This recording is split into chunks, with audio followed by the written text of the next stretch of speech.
passion, un club, une émission. France Bleu passe au vert. Le débrief.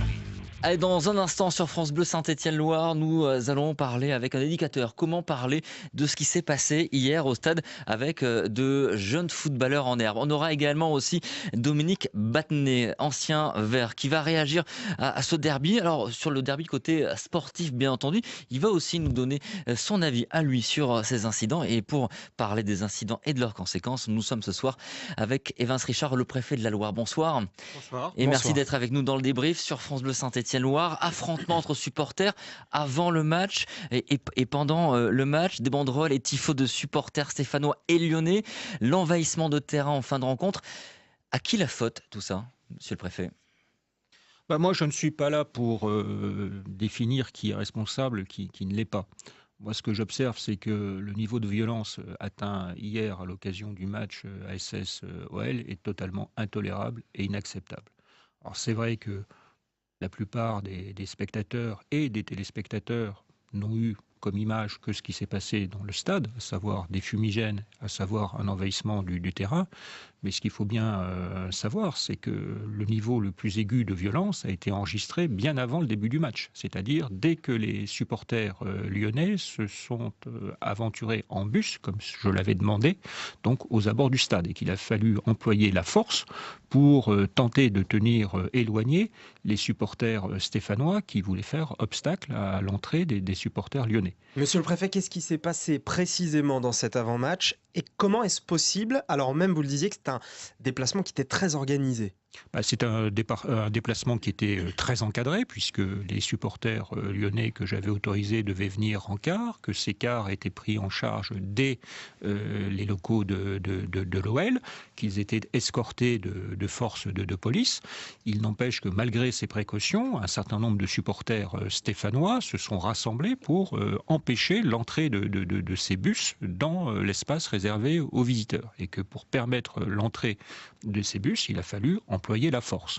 Et quand les supporters lyonnais sont arrivés dans la zone qui leur était réservée, eh bien, vu l'accueil qu'ils avaient reçu, ils ont souhaité aller au contact des Stéphanois, sans doute pour leur rendre l'appareil. Et donc, pendant de très très longues minutes, pendant plus d'une demi-heure, il a fallu user de la force, d'abord de l'eau, ensuite des grenades lacrymogènes, enfin des bâtons, des matraques, pour tenir à bonne distance les uns et les autres et faire en sorte que les Lyonnais finissent par entrer dans la tribune qui leur était réservée. Et c'est donc à ce moment-là qu'il y a eu des blessés? Et c'est à ce moment-là qu'il y a eu des blessés, la plupart l'ont été, en voulant dégrader les clôtures de la zone visiteur, les toilettes du stade, d'autres en manipulant des fumigènes. Rodolphe. Monsieur le préfet, soyons clairs, c'est donc la fin des supporters lyonnais au stade Geoffroy-Guichard ce soir? Il est sûr qu'au vu de l'expérience d'hier soir, la probabilité qu'il puisse revenir l'année prochaine est quand même relativement limitée. En tout cas, si je suis encore préfet de la Loire l'année prochaine, j'aurai du mal à autoriser le moindre supporter lyonnais à Geoffroy-Guichard. Supporter lyonnais ou supporter de toute autre équipe également ? La difficulté, c'est que j'ai un cadre juridique qui m'est imposé, donc j'ai la possibilité effectivement de restreindre l'arrivée et l'accueil d'un certain nombre de visiteurs. Je n'ai pas le pouvoir d'interdire l'accès du stade aux supporters stéphanois. Mais ce sera votre volonté d'interdire l'accès du stade aux supporters stéphanois? Écoutez, moi, les fauteurs de troubles, quand ils sont identifiés, j'essaie de leur infliger ce que je suis en capacité de faire, c'est-à-dire des interdictions administratives de stade. Et puis, quand ces personnes se sont illustrées par leur violence ou les dégradations, eh bien, je transmets leur dossier au parquet qui poursuit ou poursuit pas en fonction de l'appréciation qu'il porte sur les faits communiqués par les services de police. Dites-moi, j'ai peut-être mal compris vos déclarations aujourd'hui, mais j'ai lu on risque de renouer avec la tradition des matchs sans supporters visiteurs. Ça veut dire que votre objectif, votre envie, ce sera d'interdire tous les déplacements de supporters visiteurs à Geoffroy-Guichard? Non, les interdictions, elles se font au cas par cas en fonction de l'historique qui marque les relations de tel club avec tel club. Mais ce que j'observe, c'est que le niveau de violence sur Geoffroy-Guichard ne cesse croître, malgré tous les efforts qui sont faits. Donc on a essayé essayé le dialogue avec les représentants des supporters, on a essayé les sanctions, et visiblement, ni l'un ni l'autre ne portent véritablement leurs fruits. On entendait tout à l'heure Jean-Charles Schuller nous évoquer cette autorisation, cet agrément qui est dispensé auprès des associations supporters. Tous les groupes sont dans le même cas de figure. Il avait l'air de dire, le président, que ce n'était pas tout à fait le cas. Sur Des groupes de supporters qui n'ont pas d'agrément, qui sont un petit peu dans la nature, un peu des électrons libres. La difficulté, c'est que vous ne pouvez pas forcer des personnes à rejoindre telle ou telle structure qui existe ou qui n'existe pas. Parce que c'est vrai que sur Saint-Étienne, il y a des structures, il y a aussi des anciennes structures. Il y a également cette banderole qui a retenu votre attention. Pardon, pas cette banderole, ce tifo. Ce tifo plus exactement, donc référence au film de Mathieu Kassovitz, La haine, en blanc sur fond noir dans le COP Sud au moment du coup d'envoi. Pourquoi est-ce qu'elle a retenu votre attention ?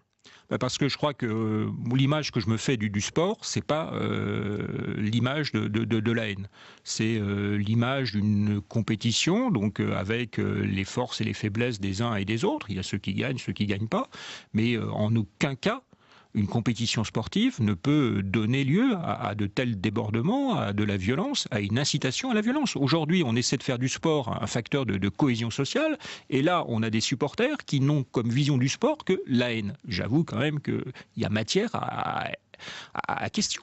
Alors à ce moment-là, on sait que les tifos, les banderoles, tout ce qui entre dans le stade et qui peut être communiqué par les supporters, c'est également validé à l'entrée du stade par le club. Ça veut dire que c'est la faute de l'AS Saint-Étienne ?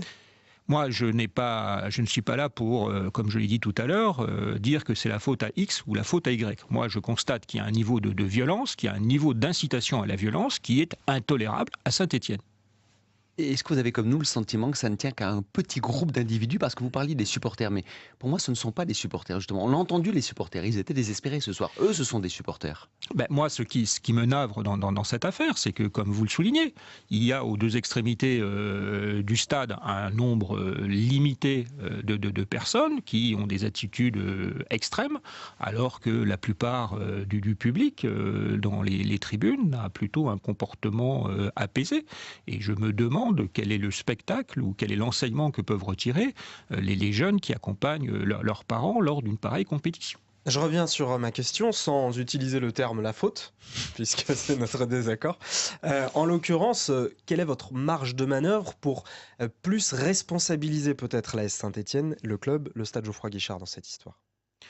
Moi, j'ai un dialogue très, très régulier avec les représentants de l'ASS, que ce soit le président ou que ce soit ses principaux collaborateurs. C'est vrai que c'est un sujet qui nous interpelle les uns et les autres. Donc moi, j'ai souhaité par le passé qu'il y ait un contrôle peut-être plus rigoureux, notamment lors du filtrage, pour essayer de minimiser l'utilisation de fumigènes. J'ai essayé par différents moyens aussi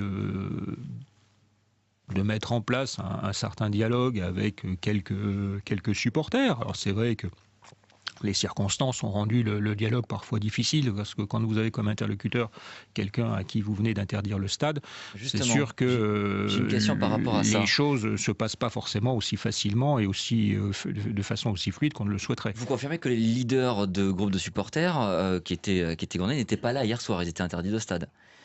Est-ce que s'ils avaient été présents hier, est-ce qu'ils auraient pu mieux gérer ce qui s'est passé dans les tribunes ? Moi, ce que je constate, c'est que la violence initiale, elle a lieu avant, en dehors des tribunes. Et là, je pense que, responsable ou pas responsable, les choses auraient été peu différentes. Merci beaucoup, monsieur le préfet, d'être venu sur France Bleu Saint-Étienne-Loire dans le débrief pour réagir. Et les sanctions tomberont pendant les prochains jours, les prochaines semaines, côté sportif notamment avec la commission Ligue. On rappelle également cette plainte de la communauté urbaine de Saint-Étienne, donc l'agglomération, qui regrette évidemment les dégradations qui ont eu lieu au niveau, me semble-t-il, des toilettes du parcage lyonnais. Fait parler lyonnais. La cause est assez les débordements ont eu lieu dans les deux camps. On fait une pause et puis on va parler d'éducation auprès des jeunes footballeurs. Comment on leur explique ça? Comment on en parle avec eux? Nous serons avec un éducateur au téléphone dans un instant. Toute l'actualité des Verts sur France Bleu Saint-Étienne-Loire.